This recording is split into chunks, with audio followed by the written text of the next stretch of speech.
Assalamualaikum warahmatullahi wabarakatuh.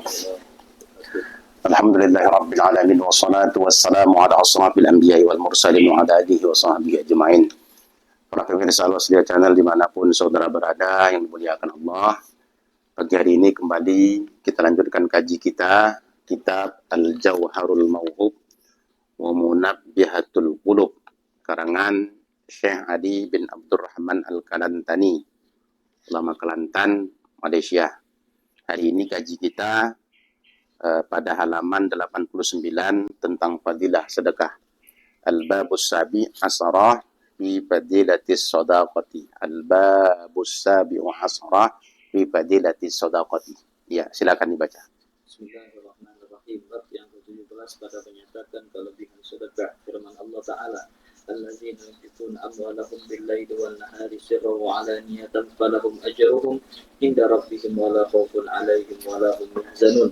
Bermula mereka yang menafkahkan harta mereka, menafkahkan harta mereka itu dengan malam dan siang, tersembunyi dan tiada dan nyata, maka bagi mereka itu pahala pada Tuhan mereka itu, dan tiada ketakutan atas mereka itu, dan tiada mereka itu duka cita.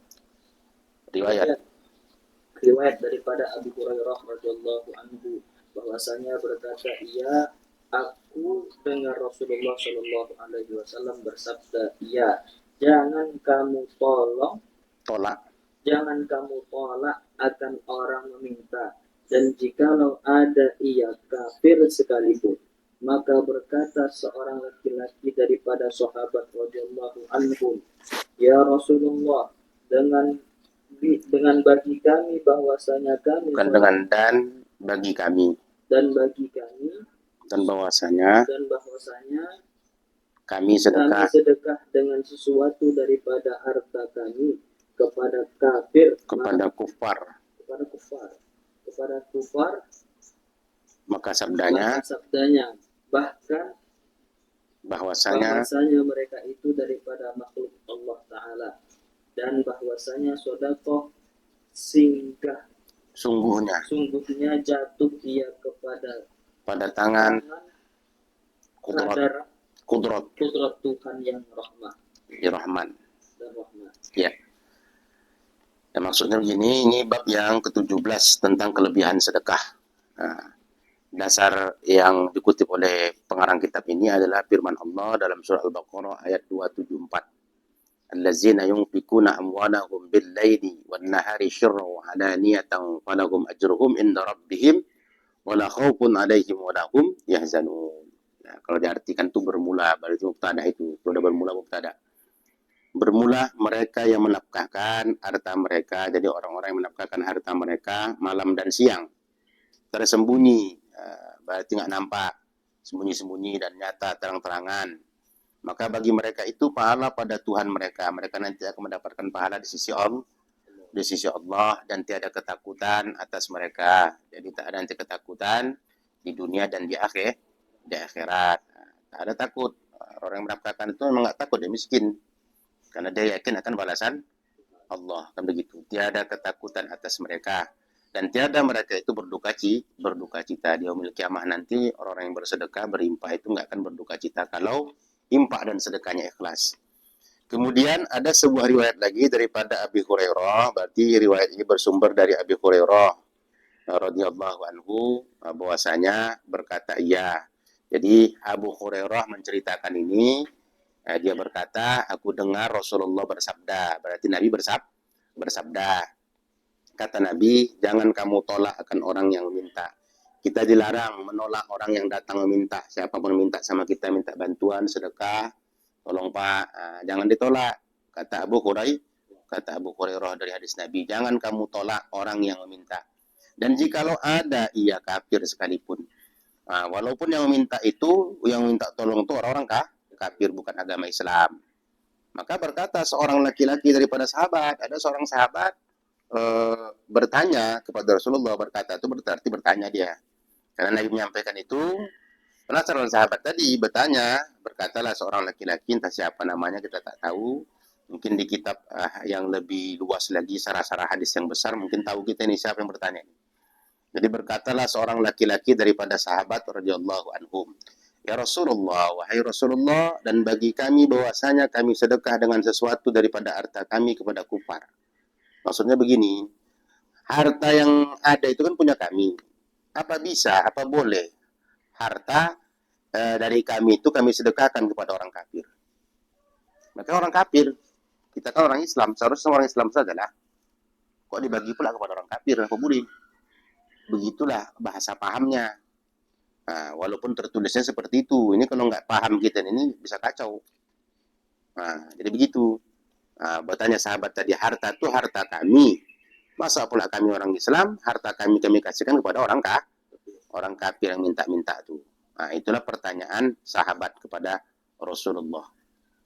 Akhirnya Nabi pun menjawab, maka sabdanya bahkan Nabi menjawab, boleh kata Nabi, bisa. Bukan dilarang kalian sedekah kepada orang kafir. Bisa. Walaupun harta itu harta kalian orang Islam, tapi kalian sedekah kepada orang kafir, boleh. Bahkan maksudnya, bahwasanya mereka itu daripada makhluk Allah. Orang kafir itu juga merupakan ciptaan Allah. Perkara mereka tak beriman saja yang jadi masalah. Bahwasanya mereka itu daripada Allah. Allah yang menciptakan, Allah yang ngasih rezeki. Dan bahwasanya sedekah sesungguhnya jatuh ia pada tangan kudrat Tuhan yang Rahman. Jadi sedekah itu kan memang Allah yang menggerakkan rezeki daripada Allah. Allah yang menggerakkan hati seseorang untuk memberikan kepada siapapun. Walaupun banyak hartanya, kalau Allah gerakkan hati dia, apa mungkin dia bisa mengasih? Kan tidak? Kan tak mau dia ngasih. Jadi pandang ke situ. Harta ini zahirnya dari Allah, kita yang dikasih Tuhan, sementara seluruh makhluk ini ciptaan Allah, makanya kembalikan ke situ. Kita kasihkan harta tersebut kepada yang berhak menerimanya. Itulah penjelasan dari kisah ini. Jadi disebutkan kan, sesungguhnya jatuh ia pada tangan kudrat, pada tangan itu pada kuasa Tuhan yang Rahman. Allah yang menggerakkan hati kita itu untuk bersedekah. Banyaknya orang kaya, tapi hatinya tak tergerak untuk bersedekah. Berarti nggak digerakkan Tuhan. Atau ada orang miskin mengasihi pada orang yang membutuhkan, walaupun bukan orang Islam pun, yakinlah bahwa Allah yang menggerakkan hati tersebut. Ya, lanjut lagi. Dan lagi sabda Nabi Muhammad SAW, tiada daripada seorang laki-laki bersedekah pada satu hari dan pada satu malam, melainkan dipelihara akan dia daripada mati ladgha, yakni digigit binatang, atau daripada mati hadmah, yakni mati dengan runtuh rumah. Iya. Tertulis runtuh ya. Runtuh rumah atau mati terkejut. Lanjut lagi. Riwayat daripada Abi Darda, daripada Rasulullah SAW sabdanya, tiada naik matahari melainkan dibangkitkan di tepinya dua malaikat, menyeru keduanya dan mendengar oleh segala isi bumi, melainkan jin dan manusia. Marilah kamu kepada Tuhan kamu, maka bahwasanya yang barang yang sedikit dan memada ia terlebih baik daripada yang banyak yang melalaikan daripada Tuhan. Dan dua malaikat menyeru keduanya, hai Tuhanku, segera akan olehmu bagi orang yang menginfakkan hartanya akan gantinya, dan segera olehmu bagi orang yang memegang, yakni menegah daripada menegahkan hartanya, itu akan binasanya. Ya, titik. Ini kita lanjutkan lagi. Ada riwayat lagi yang lain.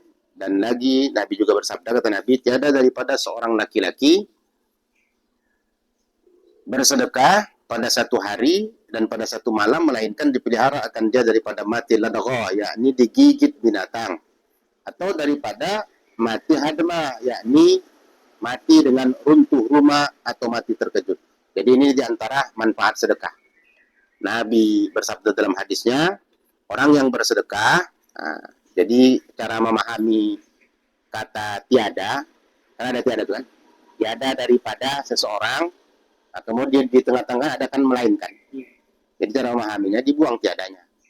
Jadi seseorang, laki-laki atau siapapun yang bersedekah pada satu hari atau satu malam, nah Allah akan peliharakan dia daripada mati ladagha.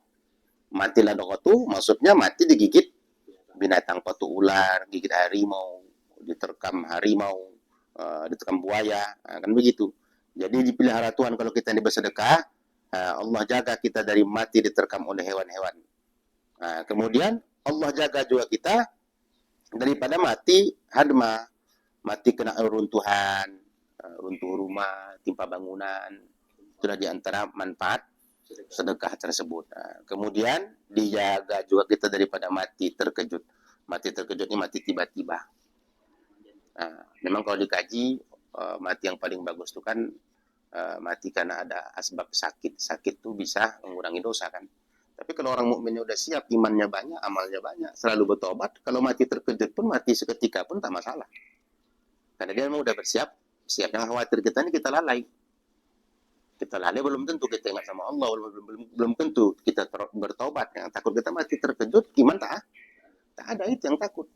Makanya kalau ingin kita dijaga Tuhan dari mati tiba-tiba itu, mati terkejut itu, banyak-banyak kan sedekah.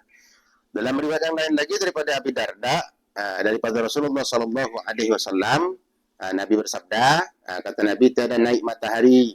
Jadi ketika matahari itu naik, begitu maksudnya tiada naik matahari, dikala matahari sudah naik ke atas, melebihi satu tombak, melainkan dibangkitkan, Allah kirim, Allah utus di tepinya, di tepi matahari itu, berarti kanan dan kiri, ada dua malaikat.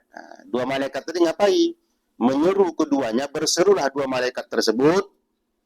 Kalau udah berseru dua malaikat itu, mendengarlah seruan itu oleh segala isi bumi. Yang tak mendengar itu jin dan manusia. Apa seruan tersebut, bunyi seruan tersebut?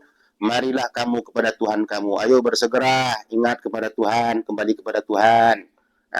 Maka bahwasanya barang yang sedikit, benda yang sedikit, dan memadah, rezeki yang sedikit, memadah, itu lebih baik bagimu.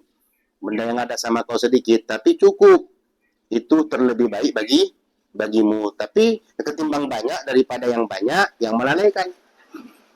Rezeki banyak, harta banyak, tapi lalai sama Tuhan. Beramal tidak, bersedekah tidak. Itu termasuk kategori yang tak bagus lah itu. Jadi rezeki yang sedikit mencukupkan, memadai, maksudnya mencukupkan, membuat kita dekat sama Allah, itu lebih baik bagimu ketimbang banyak tapi melalaikan daripada Tuhan. Dan dua malaikat menyeru keduanya, lalu dua malaikat yang di samping kanan, samping kiri matahari tadi, menyeru. Apa kata malaikat itu? Hai Tuhanku, segerakan olehmu bagi orang yang menafkahkan hartanya. Segerakan. Berarti segerakan, kasih. Langsungkanlah ya Allah, segerakanlah ya Allah. Kasih ganjaran langsung lah ya Allah. Begitulah kata malaikat tadi, terhadap orang yang berimpak, bersedekah, dari harta yang dia miliki gantinya. Jadi kalau bahasa Arab itu, Allahumma a'ti munfikan kholapan. Ganti Allah, ganti. Kalau ada orang bersedekah, langsung malaikat itu berucap, Allahumma a'ti munfikan kholapan. Begitulah maksud itu. Dan segerakan olehmu bagi orang yang memegang. Begitu juga ya Tuhan, segerakan balasan ganjaran bagi orang yang memegang, yakni menegah. Nggak mau dan ditahan-tahannya duitnya, pegang-pegangnya. Nggak dikasihkannya untuk disedekahkan harta tersebut kepada orang yang meminta, akan binasa. Maksudnya hilangkan hartanya, bangkrutkan, miskinkan dia, cabut rezekinya Allah. Jangan kasih lagi sama dia, karena dia termasuk orang yang pelit. Kalau bahasa Melayunya pedangki. Bahasa Jawanya medit, kikir, kan begitu. Kalau orang batu bara, loko, tongko. Atau kalau dalam bahasa Mandailing diistilahkan dengan kayu laut. Kayu laut itu tak tergigit. Hati-hati kita nih. Makanya rajinlah sedekah. Kalau kita sedekah, ada malaikat setiap pagi yang ditugaskan Allah mendoakan orang yang bersedekah. Dia berada di sisi matahari, samping kanan, samping kiri. mendoakan orang yang bersedekah untuk bertambah, yang tak bersedekah untuk hilang rizkinya. Sampai sini dulu kaji kita. InsyaAllah kita akan lanjutkan pada pertemuan-pertemuan yang akan datang. Wallahu alam. Assalamualaikum warahmatullahi wabarakatuh.